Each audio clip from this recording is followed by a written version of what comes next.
हमारे खास मुलाकात कार्यक्रम में आज हमारे साथ मेहमान हैं श्री बृजेंद्र सिंह जी झाला पुखराज जी। बृजेंद्र जी से हम इनके जीवन परिचय के बारे में जानेंगे, साथ ही इनकी साहित्यिक यात्रा इन्होंने कब से आरंभ की इस बारे में इनसे हम बखूबी जानेंगे। आइए बात करते हैं बृजेंद्र सिंह झाला जी से।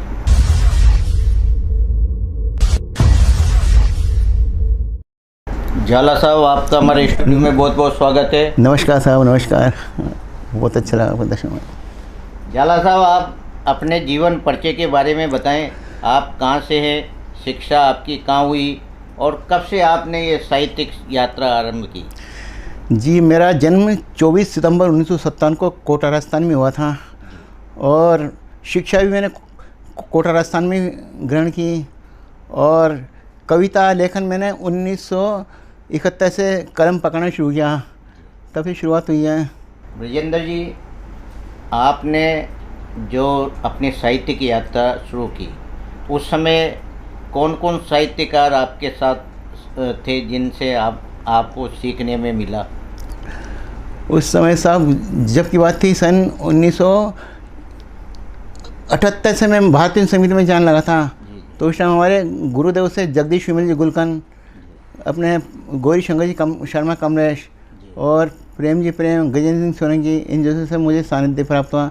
जब ठाड़ा साहब के भी दर्शन होते थे तो उनसे मुझे प्रेरणा मिलती रही। बृजेंद्र जी, आपने पहली बार काव्य गोष्ठी में कब काव्य पाठ किया था और कैसा लगा था आपको उस समय? उस समय साहब मैंने भारतीय समिति में किया था सन 1978 में। नई थोड़ी बहुत झेप तो आती है, बाकी मेरा शक खुलवाया हमारे वरिष्ठ गजेंद्र सिंह सोलंकी साहब ने, वशीरम मयूख जी थे, तो उन्होंने मतलब मेरा धीरे धीरे शक खुलाया। तो उसके बाद तब मैं पढ़ता गया काव्य गोष्ठी में, समय समय जब भी बुला होता था मैं चला जाता था सर।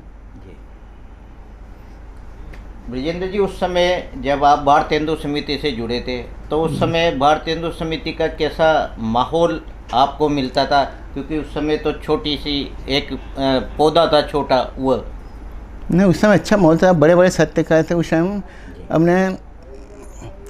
अपने बालकृष्ण तुल्लम साहब थे, अपने शिव प्रकाश पारी साहब थे, जगदीश गुलगन साहब थे, मतलब एक से एक बढ़िया धुरंधर थे उस टाइम। प्रेम जी प्रेम, जगदीश सोलंकी उस टाइम से ही आते थे। बृजेंद्र जी झाला साहब, आपने शिक्षा कहाँ प्राप्त की और आप किस व्यवसाय से जुड़े रहे? जी मैं सर शिक्षा मैंने कोटाई महात्मा गांधी स्कूल से मैंने 10वीं पास की और रेलवे में मेरा 1979 में भर्ती थी और अभी 2017 में मैं रेल सेवा से कार्यालय अधीक्षक पद से सेवानिवृत्त हो गया हूँ। बहुत बढ़िया। बृजेंद्र जी, रेलवे में भी साहित्यकारों का एक बहुत बड़ा कुंभ जैसा नज़र आता है, तो रेलवे में भी कई साहित्यकार निकले हैं। तो उस समय जब आप रेलवे में थे तो उन साहित्यकारों के साथ भी आपका संबंध रहा, हाँ, कैसा लगता था उस समय? बढ़िया लगता साहब। कभी साहित्यकार थे, अभी एक रघुराज सिंह कर्मयोगी अपने स्टेशन के हैं, वो भी अभी सेवानिवृत्त हुए हैं। उसके अपने इंद्रवेद सक्सेना साहब थे, निर्मल पांडे साहब थे, मतलब कई साहित्यकार।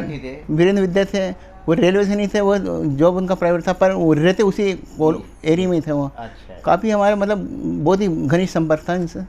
बृजेंद्र जी, आप कोई आपकी काव्य पाठ हमारे दर्शकों को सुनाएं। जरूर साहब।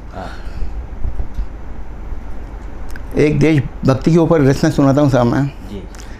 रक्त के कतरों से सींचा है जहाँ सारा चमन, रक्त के कतरों से सींचा है जहाँ सारा चमन, अश्रुपूरित नृत्य करते उन शहीदों को नमन, प्राण का उत्सर्ग करते वासना का कर शमन, चल पड़े वो तान सीना बांध के सर पे कफन, कट गए पर ना झुके वो शीश धरती गर्व करती, क्या रवानी थी रगों में मौत थी श्रृंगार करती, रूह में एक आन ऐसी दुश्मनों का दर्प हरती, ज़र्रे ज़र्रे से बुलंदी की धुने जय घोष करती। आखिरी है श्वास जब तक बाजुओं में फिर भी दम, बंद दिखाएं पूत सच्चे हमको माटी की कसम। हिंद के रणबांकुरों ने है सही कितनी तपन, रच दिया इतिहास सारे कर दिए सच्चे सपन। चरण रज मस्तक चढ़ा अमृत का कर लें आचमन, जिसने अपने खून से सींचा है मेरा अपना चमन। हो प्रफुल्लित दे रहा पुखराज अब तो ये सदा, हम करें सब कुछ निछावर मातृभूमि पर सर्वदा। रक्त के कतरों से सींचा है जहाँ सारा चमन, अश्रुपूरित नेत्र करते उन शहीदों को नमन।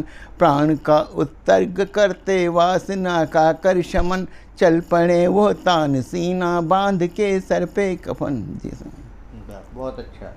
ब्रजेंद्र जी, आपके साहित्यिक गुरु कौन थे जिन्होंने आपको कलम थामना सिखाया? ये सब हमारे रघुनाथ जी मिश्रा जिनका जिक्र था, उन्हीं से सीखा मैं। वाह।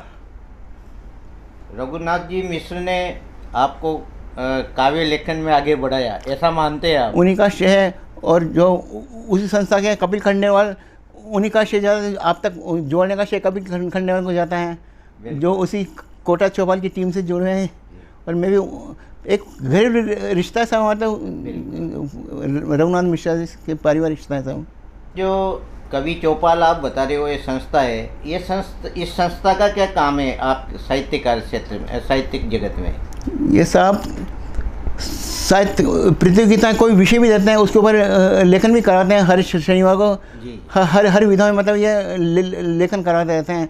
जैसे हास्य का अलग है, वीर रस का अलग है, और कई रसों में मतलब ये लेखन कराते हैं। और रविवार को एक विषय देते हैं, आप उस पर आपको कोई भी रचना करनी है।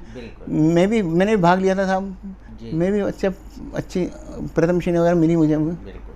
तो ये जो कवि चौपाल संस्था है, तो इसमें नवोदित साहित्यकार भी जुड़ते हैं, क्या मानते हैं आप? हाँ, नवोदित जुड़ते हैं साहब।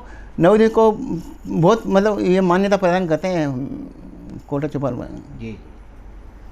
ब्रजेंद्र जी, आपने कोई आपकी मौलिक कृति आपकी प्रकाशन में आई?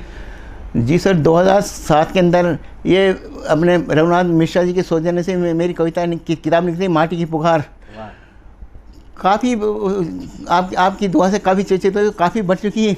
एक अफसोस है कि मैं एक रिकॉर्ड नहीं रख पाया, इसका मुझे खेद रहेगा। बाकी एक ही कृति छप पाई मेरी, बाकी तो कविता बहुत। ब्रजेंद्र जी, और भी आप आगे कोई कृति आपकी आने वाली है, क्या मानते हैं आप?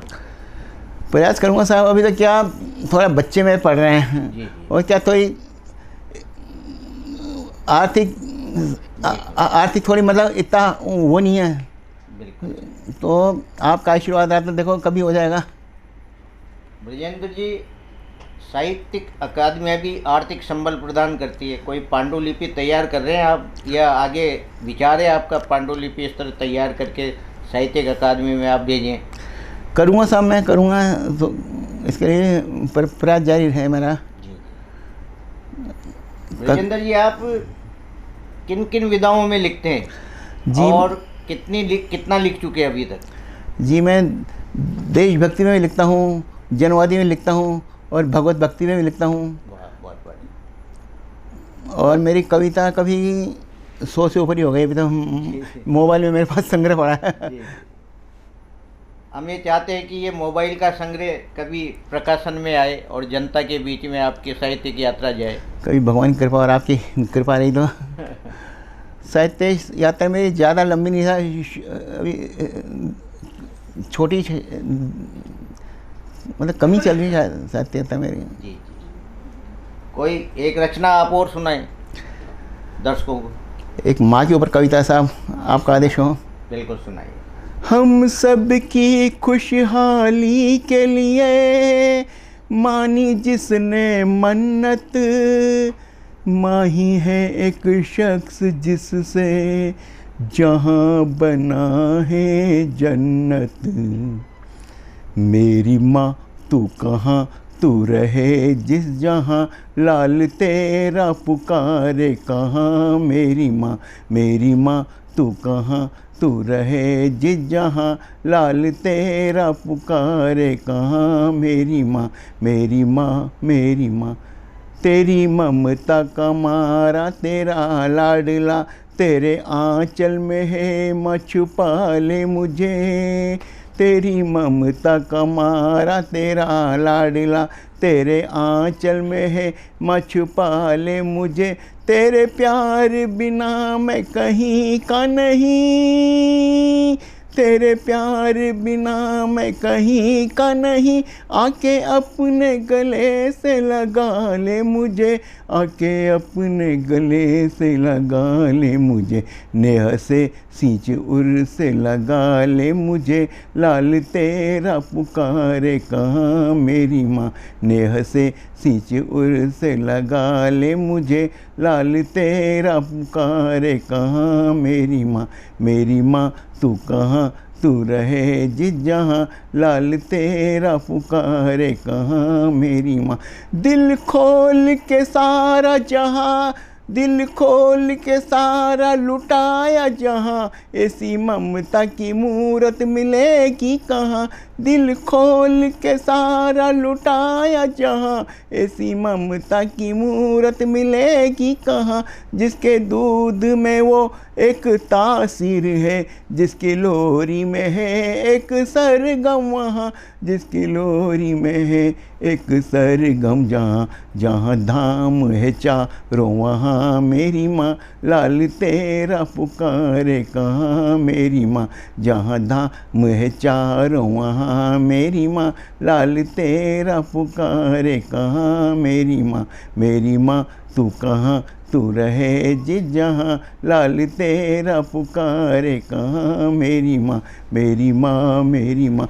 पुत्र कैसे भी हों भले जैसे भी हों, पर माँ का मुकाम न पाए कहीं। पुत्र कैसे भी हों भले जैसे भी हों, पर माँ का मुकाम न पाए कहीं। एक माँ ऐसे पुत्रों को पाले सदा, एक माँ ऐसे पुत्रों को पाले सदा।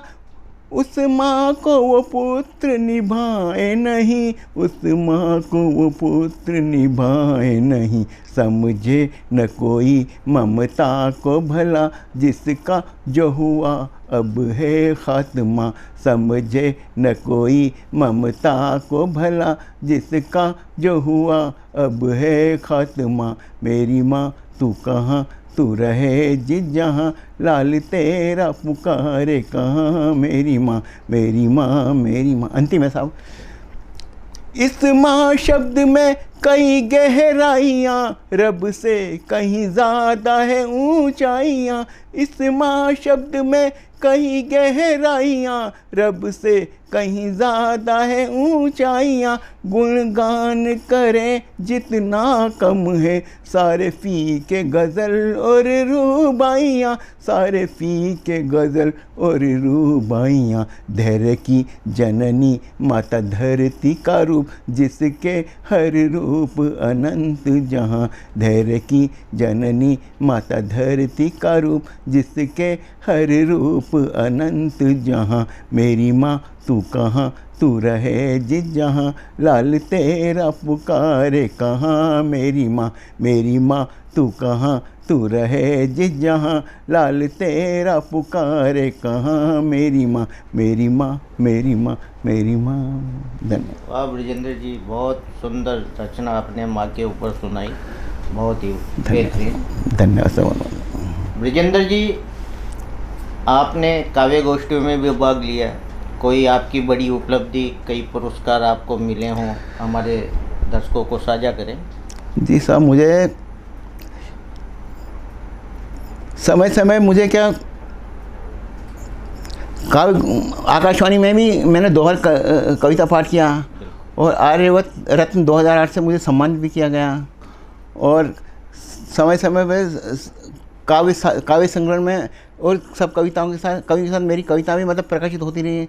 ऐसे 4-5 मतलब बार छप चुकी मेरी।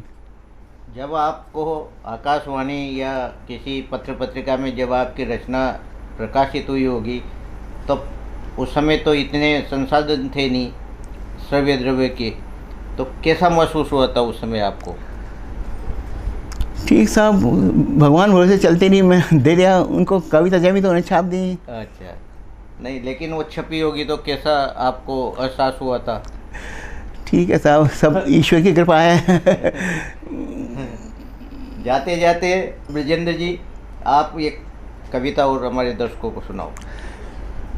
एक जनवादी है साहब। हाँ, बिगुल बजाओ देश प्रेम का नित नवरंग सजाओ रे, बिगुल बजाओ देश प्रेम का नित नवरंग सजाओ रे, जननी के प्रज्वलित दीप किंचित नहीं दूध लजाओ रे, बिगुल बजाओ देश प्रेम का नित नवरंग सजाओ रे, जननी के प्रज्वलित दीप किंचित नहीं दूध लजाओ रे, रहे रहो में स्वाभिमान निर्माण तुम्हें करना मंजर, दिया जलाओ पुष्प खिलाओ रहने पाए कई बंजर, आए कोई तत्व विरोधी तब बन जाना तुम खंजर, मात्र दुख की कसम तुम्हें उसके बिखेर देना पंजर, जड़ें हिला दो दरिंदों की कर देना उद्यान चमन, एक आदर्श करो प्रस्तुत जिससे जन गणमन करे नमन, बन मिसाल भाईचारे की सारा जहाँ रिझा हो रे, जननी के प्रज्वल दीप किंचित नहीं दूध लजाओ रे, बिगुल बजाओ देश प्रेम का नित नवरंग सजाओ रे, जननी के प्रज्वल दीप किंचित नहीं दूध लगाओ रे। बहुत सुंदर। ये थे हमारे साथ साहित्यकार, रेलवे विभाग से में कार्यरत रिटायर्ड कार्यालय अधीक्षक। इन्होंने साहित्यिक क्षेत्र में भी अपनी मतलब छाप छोड़ी और इनकी एक पुस्तक भी प्रकाशित हुई। इसके अलावा भी इनका साहित्यिक क्षेत्र में अभी तक जुड़ाव बना हुआ है। आज हमारे साथ श्री ब्रजेंद्र सिंह जी झाला पुखराज ये हमसे जुड़े और हमारे स्टूडियो में पधारे। आपका बहुत धन्यवाद।